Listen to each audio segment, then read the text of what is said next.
The game of क्या है, edification और प्रमोशन। ये बहुत बड़ा गेम है।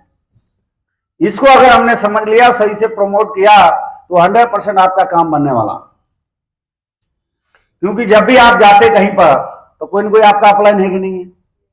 जब भी आप अपलाइन से मिलवाते हो, चाहे 1 to 1 में मिलवाओ, चाहे आप फोन से बात कराओ, तो सबसे पहले जरूरी क्या है, पहले अपलाइन के बारे में बताओ, और उतना ही बताओ जितना उनके पास अचीवमेंट है। समझा की बात। ऐसे जैसे कोई भी लीडर फ्रेशर है और अपने गोल्ड लीडर के साथ गया प्लान करने के लिए, लेडीज है चाहे जेंट्स है, तो आप साथ में हैं, तो आपका काम क्या है, अपने लीडर को प्रमोट करके, अपने अपलाइन को प्रमोट करके ही बिजनेस निकलने वाला। तो आपको बताना है, ये हमारे मैडम है गीता मैडम, ये हमारे अपलाइन हैं, इनके माध्यम से बहुत सारी लेडीज को काम मिला है। बहुत सारी लेडीज इनकी बातों को मानकर अपनी जिंदगी में परिवर्तन ला रही हैं। ऐसी बहुत सारी लेडीज इनके बताए हुए रास्ते पे चल रही हैं, और ये AWPL के अंदर इनका अभी एमरल्ड रैंक हुआ है। एमरल्ड कंप्लीट हो गया, हाँ एमरल्ड होने वाला है बहुत ही जल्दी। मैडम का एमरल्ड के बाद टॉप 5 होने वाला है। 1.5 लाख रुपए का इकट्ठा चेक आएगा। अभी प्रेजेंट टाइम में मैडम स्कूटी यहाँ पे परचेज किया, स्कूटी से चलती है, और ये AWPL की वजह से, AWPL की बदौलत से। और ये है मैडम जी, इनका नाम है ये, जिससे आप मिलवा रहे। कितना बताना उनके बारे में। ये मैडम जी हैं, इनका नाम है शांति देवी, और ये शांति देवी इसी गांव की रहने वाली हैं। ये क्या है, राइट डुप्लीकेशन, राइट एडिफिकेशन। गलत एडिफिकेशन क्या हो जाएगा, वो शांति देवी है। अब बताना, शांति देवी है मैडम जी, ये शांति देवी की सारी लेडीज बात मानती हैं। ये शांति देवी क्या है, इस पूरे गांव की मुखिया है। ये जिसको बोल देंगी, इनको कोई मना नहीं करेगा। और ये है हमारी गीता मैडम जी, अभी इनका एमरल्ड हुआ है, एमरल्ड होने वाला है, स्कूटी से चलती है। अब बताइए मैडम जी, अब इनको समझाइए, ये क्या है, रॉन्ग डुप्लीकेशन। समझ में आ गया कि नहीं आया, गलत कौन सा अच्छा कौन सा है। तो हमको कौन सा करना है, अच्छा वाला। अपलाइन के बारे में जितना ज्यादा बताना है बताओ, और उनके बारे में बस 2 ही लाइन बताओ, तो क्या होगा, वो आपके अपलाइन को आराम से सुनेंगे, नहीं सुनेंगे, पूरा सुनेंगे कि नहीं सुनेंगे। अगर आपने सिर्फ और सिर्फ उन्हीं का बता दिया तो आपके अपलाइन को सुनेंगे क्या, वो नहीं सुनेंगे। ऐसे ही जब आप फोन पे बात कराते हैं, तब पर भी यही बात लागू होती है उस समय भी, कि अगर आप हमसे ही बात करा रहे हो, या आप महपाल गुरुजी से बात करा रहे, किसी से भी अगर आपने फोन से बात करानी है, आप गांव की किसी लेडीज से बात कराओगे, तो वो लेडीज कैसे रिएक्ट करेंगी, जैसे वो आपसे बात करती थी वैसे ही वो हमसे बात करेंगे। करेंगी नहीं करेंगी। तो आपके ही सामने अगर कोई उल्टी सीधी बात करेगा तो आपको अच्छा लगेगा, और वो करना ही करना उनको, क्योंकि आपने कुछ बताया ही नहीं कि आप किससे बात कर रही हो, वो कौन है। और जब तक हम ये डिटेल से नहीं बताएंगे, तब तक वो सामने वाले अपलाइन की बातों पर ध्यान नहीं देगा। हमको बताना पड़ेगा कि उनकी पावर क्या है, उनका लेवल क्या है, सब चीजें बतानी होगी। क्लियर है। अब जैसे वो बता रही है, वो मैडम से बात करे, देखिए, तो उनका पूरा पर्ची देना है। आपने कभी कभी नहीं देखा, फोकट में लोग फोन करा के पुलिस से फंस गए, लो हमारे जो हमारे भैया है वो इस विभाग में है, बात कर लीजिए, वो उस थाने में प्रमोट है, उनसे बात कर लीजिए। तो ऐसे ही बात करे, फोन करे, हाँ भैया हमारी गाड़ी पकड़ ली, अरे मेरा छोटा भाई है उसको छोड़ देना। आपका जो बड़ा भाई था कुछ नहीं था, घर में ही है, उसने सोचा मेरा छोटा भाई है उसको छोड़ दो। हाँ ठीक है सर, इसको छोड़ देता हूं, लेकिन अगली बार से ध्यान देना। कुछ हुआ क्या, सिर्फ क्या था, फोकस। फोकस समझ रहे, फोकस था, अब फोकस से ही काम बन गया। तो ये फोन पर फोकस से ही काम बनेगा आपका। क्लियर है। और हमारे पास तो हकीकत का रिजल्ट भी है, ओरिजिनलिटी है, यहां तो फोकस दिखाने की जरूरत ही नहीं, लेकिन हम गलत तरीके से प्रमोट कर रहे हैं, इसी वजह से वहां पे वो रिस्पॉन्स नहीं मिल पाता है फोन पे रिजल्ट फॉलोअप में। क्लियर है। एडिफिकेशन सही करना। तो आपका अपलाइन दुनिया का नंबर 1 अपलाइन। जैसे एक बच्चा ये सोचता है कि मेरा बाप, हमारा माता पिता दुनिया के निकम्मे माता पिता है, तो अच्छे कहां से आएंगे।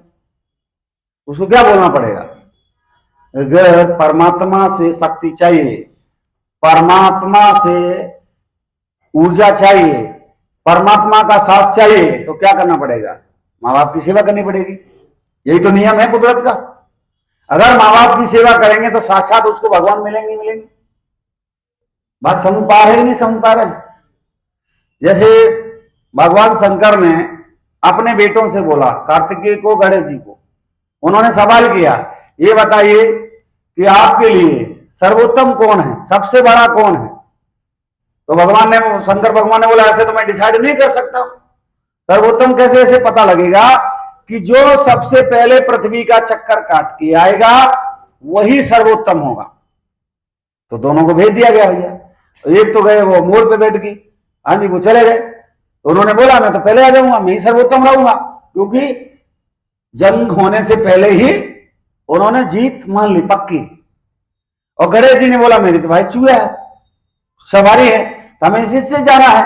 बोला तो कभी आ ही नहीं पाएगा, एक जन्म में बोला तू आ ही नहीं पाएगा, इसलिए तू जा ही मत, मैं ही चक्कर मार के आ जाता हूं, अब मैं सर्वोत्तम हो जाऊंगा। तो भैया वो निकल गए। गणेश जी ने क्या किया, अपने चूहा पे बैठे और अपने माता पार्वती और शंकर जी के एक चक्कर मार के वहां बैठ गए। बोला मेरी पृथ्वी पूरी परिक्रमा हो गई। और जब लौट के आए तो फैसला हुआ, बोला गणेश जी जीत गए। बोला कैसे? बोला परिक्रमा उसने पहले लगा दी, तूने लगा ही नहीं पाई, तू अभी आया, वो कब का लगा के बैठा है। तो अगर हमको शक्ति चाहिए तो माँ बाप की सेवा करनी पड़ेगी। तो अगर आपको गुरु का शक्ति चाहिए, गुरु भी एक परमात्मा, वो भी परमात्मा से, तो अगर गुरु का शक्ति चाहिए, गुरु का पावर चाहिए, तो अपलाइन को अपने आप को बेस्ट बनाना पड़ेगा। ये बात है। और फिर आता कंपनी। कंपनी भी हमारी दुनिया का नंबर 1 कंपनी है। कंपनी एक संस्था है, संस्था एक मंदिर है, क्योंकि हम जिस संस्था में काम कर रहे हैं वो क्या है? मंदिर है। मंदिर में अगर आपको शक्ति चाहिए, ऊर्जा चाहिए, एनर्जी चाहिए, तो कंपनी को बेस्ट रखना पड़ेगा। सही बात है। जब हमारी कंपनी को पहली प्रायोरिटी पे रखेंगे, अपनी संस्था को पहली प्रायोरिटी पे रखेंगे, दुनिया की नंबर 1 कंपनी को समझ के काम करेंगे, तो ईश्वर की आस्था हमारी तरफ बढ़ेगी नहीं बढ़ेगी? हमारी आस्था कंपनी की तरफ है, अपनी मंदिर की तरफ है। तो जब आस्था हमारी ज्यादा है तो ऑटोमेटिकली हमारा रिजल्ट ज्यादा है कि नहीं है? तो उसकी शक्ति हमारे साथ आएगी। साक्षात मंदिर में तो भगवान ही होते हैं। सही बात है। दूसरा आता है प्रोडक्ट। जो प्रोडक्ट हमको सपोर्ट करता है, वो प्रोडक्ट के साथ जब हमारी आस्था है, जब उस सिस्टम के साथ जब मेरी आस्था है, जिसको भी हम देंगे तो ईश्वर साक्षात जहां पर भी देंगे तो रिजल्ट आने की ज्यादा संभावना है। अगर हम डाउट में देंगे, 1% भी अगर डाउट रहा तो हो सकता है प्रोडक्ट का रिजल्ट ना आए। जब हम 100% कॉन्फिडेंस के साथ जिसको प्रोडक्ट देंगे तभी तो रिजल्ट आने की संभावना है। तो हमारी आस्था वहां पे होनी चाहिए। आस्था का बड़ा खेल है वहां से, ठीक है। फिर आता हमारे पास जो कस्टमर आए, कस्टमर क्या होते हैं? भगवान होते हैं। सही बात है कि नहीं?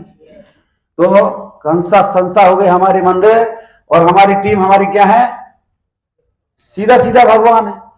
तो जब हम टीम को फर्स्ट प्रायोरिटी पे रखेंगे, लोगों को फर्स्ट प्रायोरिटी पे रखेंगे, उनके लिए हमारा समय हमेशा अवेलेबल रहेगा, उनके लिए हम रात दिन मेहनत करेंगे, उनको सफल करने के लिए, उनको आगे बढ़ाने के लिए, उनका टारगेट करने के लिए जब हम मेहनत करेंगे, ईश्वर हमारे साथ देंगे नहीं देंगे? ये बात है। फिर आता हमारी जो टीम, जिनकी वजह से हम यहाँ पहुंचे हैं, तो उनका भी तो साथ देना चाहिए। ये भी तो हमारे लिए क्या है? ये भी हमारे लिए कस्टमर ही थे पहले, लेकिन आज हमारे साथ है। आज मैं जो कुछ भी हूं तो अपनी कोर टीम की वजह से ही हूं। अगर वो कोर टीम आज हमारे साथ नहीं होती तो मैं क्या यहां तक होता? तो आज हमारी कोर टीम नंबर 1, टीम हमारी नंबर 1, प्रोडक्ट हमारा नंबर 1, कंपनी हमारी नंबर 1, अपलाइन हमारा नंबर 1। तो बताइए सारी शक्तियां हमारी तरफ एक ही चली आएंगी, चली आएंगी हमारी तरफ। उनकी आस्था बढ़ेगी नहीं बढ़ेगी? फिर हमारा काम ऑटोमेटिकली सही बढ़ेगा। हम हर तरीके से पॉजिटिव है, ऑलवेज पॉजिटिव। जब हम पॉजिटिव है तो रिजल्ट भी पॉजिटिव आएगा, जब हम निगेटिव है तो रिजल्ट आएगा नहीं। तो ना तो हमारी टीम सही से काम करेगी। हम तो कह रहे टीम तो छोड़ो, जो आदमी अपने शरीर से निगेटिव है तो शरीर ठीक से काम नहीं करता। ये बात है। और बच्चों से जो निगेटिव रहता है तो बच्चे भी कहां ठीक ठाक काम करते हैं। तो बच्चों की भी तारीफ करनी पड़ती है, बीवी की भी तारीफ करनी पड़ती है, तभी तो खाना मन से बनाए।